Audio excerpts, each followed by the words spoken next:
Two more examples, guys. Example 6. Oh my, we have two, not one radical, we have two radicals. What to do when you have two? So guys, whenever you see two radicals, the first thing that you should always do, students, is to make sure you move one of it away from each other, okay? So that means we will try to put one radical on each side. Now, I am going to give you a warning here.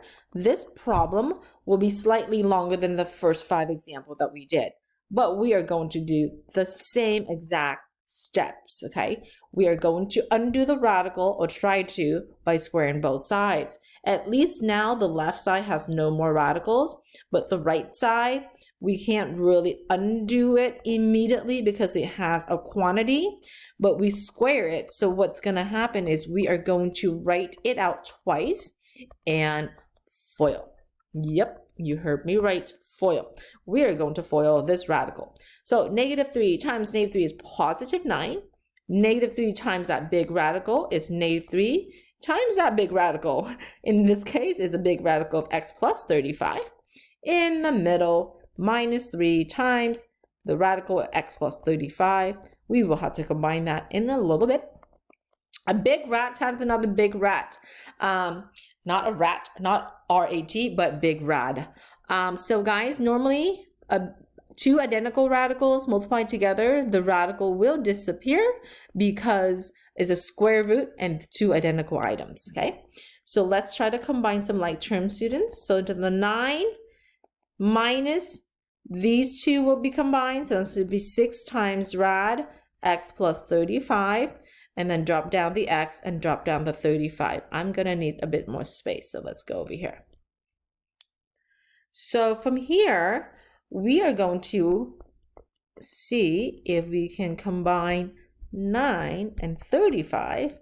So that's going to give us 44 minus 6 square root of x plus 35, and then drop down the x.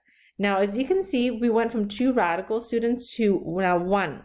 So we are going to see if we can isolate this one radical by moving everything we could away from it. So those x will cancel, that's going to cancel. So left side, the x will cancel. So 8 minus 44 is now -36, students. Let me use a different color, okay?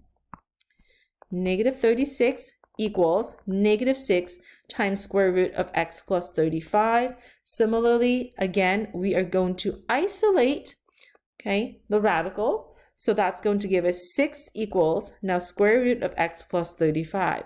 So notice how we went from two big radicals to now just one. And so let's do it normally, square both sides. So this one, you have to square twice because of two radicals. So it's going to be 36 equals x plus 35.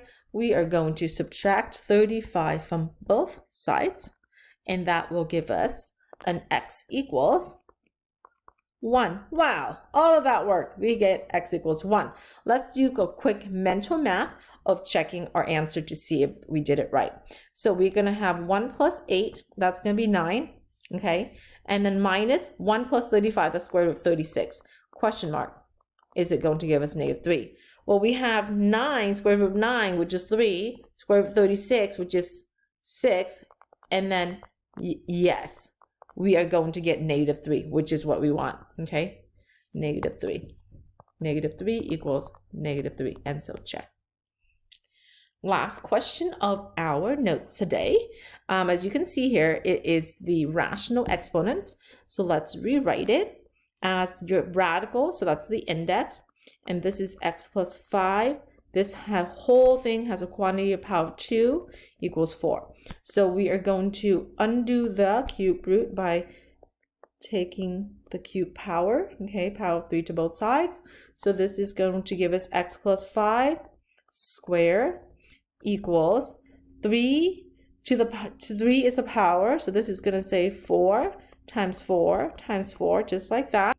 So now we have x plus 5 squared. This is going to be 64 on the right side. Now, student, there are two ways to go about this. The first is going to be, clearly, we want to undo power of 2. So this is going to give us an x plus 5. But when we take a square root of 64, that's going to say plus or minus 8, okay? So that's going to say x plus 5 equals 8. And then x plus 5 equals negative 8. Then minus 5 to both sides, so x equals 3. Then minus 5 over here, this is going to allow us to say x minus 13. So those are the answers. But now if we want to do another way, this is where you do another way. First, you FOIL the left side. So x plus 5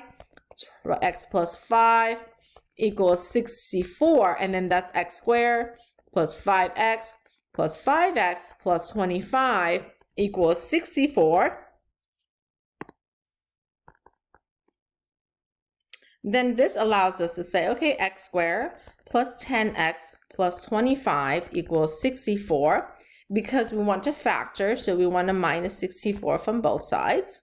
And so that's going to give us x squared plus 10x, 25, guys, minus 64. It's negative 39 equals 0. Then yes, you have to factor it out, okay? We want to find two numbers when you multiply equals negative 39 and add equals to 10. So that's going to give us 13 and 3. And so, but we want a positive 10, so that's going to be positive 13. And then we want a negative 3, just like that. And that allows us to set each one equal to 0. Now look at the two answers. They should be exactly the same as what we have solving another way. So it doesn't matter how we solve your math problem, students. Your answer will always be exactly the same. All right. So guys, for two answers, x equals negative 13, comma 3, box them.